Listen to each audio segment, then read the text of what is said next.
হুগলি ইমামবাড়া। অপরূপ হুগলি ইমামবাড়া তৈরি হয়েছিল 1841 থেকে 1861 সাল, দীর্ঘ 20 বছর ধরে। মানবপ্রেমী হাজী মোহাম্মদ মহসিনের রেখে যাওয়া অর্থ বা ফান্ড থেকে তৈরি হয়েছিল হুগলি ইমামবাড়া।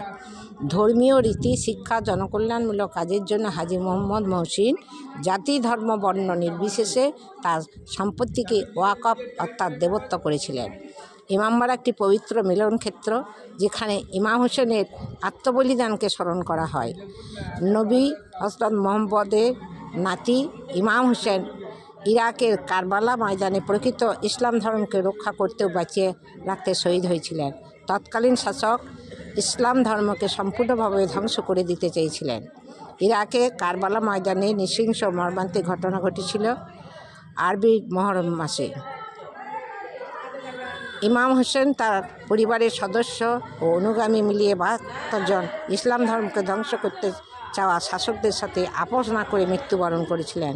ইমাম হোসেন সহ সব শহীদদের স্মরণ করা হয় প্রতি বছর মহরম মাসের প্রথম 10 দিন। ইমামবাড়া মসজিদ নয়, জাতি, ধর্ম, বর্ণ নির্বিশেষে সবার জন্য ইমামবাড়ার দরজা খোলা। সবার উচিত ইমামবাড়ার গাম্ভীর্য, পবিত্রতা রক্ষা করা।